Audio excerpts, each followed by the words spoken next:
And we're off and running. Very good news. The guys made the walk. Yes. The guys from The Wire made the walk, which we're very happy about because now we're done with that bullshit radio show. Now we can get into some shit. But I was talking to Benga after the show, and I'm like, come on, he's a nice guy. I can tell. And I'm only 2 seasons into The Wire. I'm like, how could this guy be a badass? Look at him smiling. You're making me laugh. He probably likes going and seeing chick flicks. Yeah, right. Yes. He bought 2 FIC, the director's cut. That's what's gonna be fun for me though, because like I said, Jimmy told me about The Wire. I'm like, yeah, I'll get to it. I finally got the box set, and I'm hooked. And to the point where my girl is really frustrated because I'm like, it's Wire time. Sorry, I'll be in this other room for the next hour and a half to 2 hours. I got to get at least 3 episodes in tonight because I'm trying to catch up fast. And I obviously know him because he's in the earlier, seasons, but I don't know you at all. So when he pops up on the screen and he's gonna be this badass, gonna be like, wow. There's just something really, really detached and frightening about his character. It's like the new crop of guys that they bring up, whether it's him and it's Marlo and it's Snoop, it's really, really, they're murderous people. I mean, whereas with Barksdale, you feel like, well, he's got some kind of a code, he's a warrior, and these guys are just cold-blooded. Ruthless murderers. Which, look, that's the reality, I've heard. The suburban idiot. Yeah. Pontificate like I ran Look with at you. on the street. That's how it is on the street. Well, like Jimmy knows. I said it yesterday when they filmed these scenes on the streets of Baltimore and the projects and stuff. I'm like, there's no way these guys are actors. It's just way too real. And I even asked that yesterday if they're using some extras and stuff, and for the most part, no, right? It's funny you say that. No, they do use extras and people from Baltimore, but oftentimes I'll get stopped in L.A. or New York, and people will say to me, "What are you doing here?"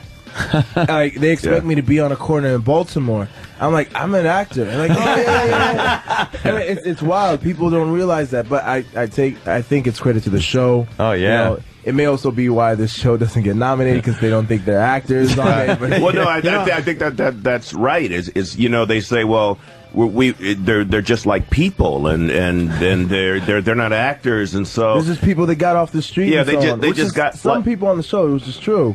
They went out and got 40 people to do a show on HBO. I am one of those guys. I told a story. I got to tell it in front of you guys too. The lawyer, Maury Levy, or is that his name on the show? Yeah. That's getting all you guys off in court and stuff. He's just a dirty lawyer. I told Jimmy, I'm so convinced that that's really how he is in real life, that if he came on our show, I would go right after him and maybe try to choke him out because I hate the guy. Michael is such a cool guy. And that's what everyone says. He's so nice. He is. I mean, really nice. Like, he's big into theater. He has done the producers on the tour of the producers. Yeah, he did hysterical. And wait till you see this guy. He's like, oh God, you just hate him instantly. I know, he's just instantly a shady, shiesty dude. Smooth too as he's doing it. He's a great lawyer and just the epitome of a scumbag. Yeah. Who knows his clients are filthy and guilty and he doesn't care. One of the first which is the guy you want? Oh yeah. One of the first scenes I saw on The Wire. It's the white Jewish lawyer, and he's in court, and he's slapping one of these badass gangsters, drug dealer guys, going, "Shut up!" Oh, he goes in and gets D'Angelo out of the thing, slaps him on the head, slaps him on the head, talking. And these guys are evil people on the streets of Baltimore. But this guy, they all know that this is the guy that is like, he's the badass. He controls if they come or go. Sure. They got this. The D'Angelo was a drug dealer with a conscience, and there was a guy killed. So the cops said, "Why don't you write a letter to this guy's family?" And, dumb D'Angelo's like, that'd be a great idea. So he's sitting at the police station writing a letter of apology, even though he didn't do it. And the lawyer walks in and says, "Stop writing." And he slaps his head. That's great. And he carries him out like a 5-year-old. He grabs him and he goes, "We're going." And you know that he's a bad lawyer, though, when a drug dealer is slapped in the back of the head and goes, "All right, I'm sorry." I totally forgot that scene. That was a hot scene. Yeah. By the way, we couldn't say this on the other side of the show, but it's coming in a lot that you say shit better than anyone on TV.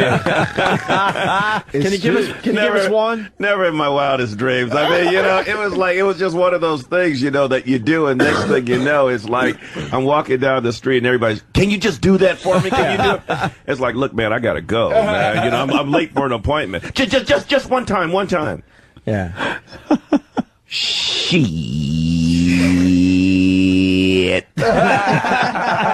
Yeah, of course, Senator Clay Davis from The Wire, played by Isaiah Whitlock Jr. It's when you do it, because I had an uncle who used to do that like 20 times a day. Yeah, it was comical. I mean, it was like you get up in the morning and say, "Hey, Uncle Leon, did you sleep well?" "Shit, man, my head hit that pillow." How'd you like dinner?" "Oh man, shit, them pork chops were good, man." You know, it's like, okay, You know what I'm doing around my place? My fiance, it's driving her nuts, but she asked me a question. I go, "Faux show." Driving her nuts with my Omar impression. "Faux show." She's like, "You're just a white douche. You're a white douche. Why are you saying that?" And we're obsessed over the line in court when he's throwing Bird under the bus. And do you see the defendant in court? "Yo, what up, Bird?" I can't. I went on YouTube again and just watched it. His little nod to him. And Bird is the most frightening looking guy they got in the series. Unfortunately, he went away in the first season because there's never been a more awful looking fucking guy ready to shoot you than that guy. Weebay was the scariest for me so far. Yeah, he's not a pleasant guy. Weebay's scary. Oh yeah, he took a lot of bodies at the end just for some fucking for an extra sandwich. Yeah. At the end of season 1. Oh, explain it to Anthony. Yeah, he's just taking credit for all these because he knows he's going. So he's trying to wrap up a little drug dealer. He's just taking credit for all these hits, just to, I think, take the heat off of other people, just to take the credit for help murders. the police department. They don't give a shit. But he was negotiating before he gave up more murders. Yeah, he was like, well, what did he want? Like another pork sandwich? Yeah, he goes, you give me. Oh, he didn't care at that point. Yeah, he wanted a sandwich and a soda to continue signing murder confessions. These guys are great. You can't not fucking like these dudes, man. It's like, and by the way, Isaiah and they're both in plays too. So I want to Isaiah's in a play called Unconditioned. It's on Lafayette and Astor. It's called The Public is the name of the theater, and the guy that plays Rawls is also in the play. He's also in the play. Yeah, it's very good. Very good. What is it about? It deals with a lot of racial issues, interracial marriage, loneliness, all the dark things about living in the city of New York. Okay, great. Yeah. And Vegas in a play called Lower Ninth? Yes. And it's the Flea Theater on 41 White Street. Where's that? That's right. Lower Manhattan, between Broadway and Church Street. Who do you play in that? I play Lowboy. You can check it out at theflea.org. It's about 24 hours after Katrina hit. Oh, okay. James McDaniels and Gaius Charles as well. The play's good. It's really good. Come check it out. It's like an hour and 10 minutes of great theater at the Flea Theater. You guys don't do a whole lot of light stuff, do you? Shit, Katrina, the interracial marriage and loneliness. How about a comedy? How about a comedy? Exactly. How about a less romantic comedy or something? How about a buddy flick? How about a Sandra Bullock movie or something? Hey, bring it up.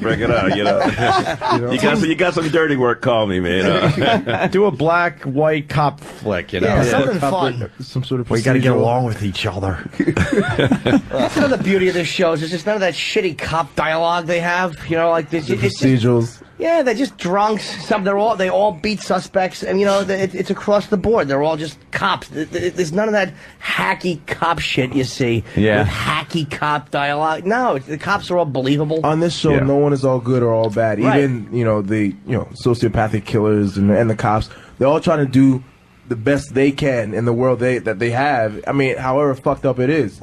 You know, McNulty is a great example of it. This dude, he breaks the law. He's destroying himself and other people around him in order to do something that he thinks is right.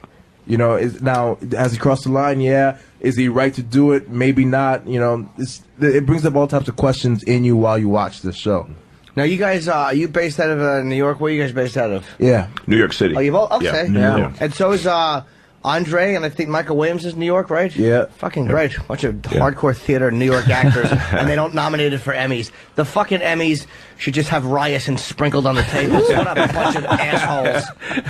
Unless, of course, I've ever nominated for one. Well, that statue not. Like the fucking irrelevant whore that I am. Fuck The Wire. Good for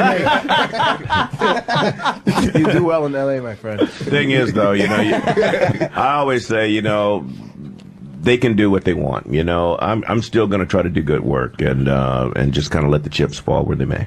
Yeah, I mean, you can't control it, but it's just when you see good stuff not being rewarded, and I mean, how many years do we have to tolerate at the Oscars just people not getting what they deserve? It's like frustrating. It's supposed to represent the best, and you're like, this, House might be a great show. House might be fantastic, Yeah. but I don't know. It doesn't do much for me. No.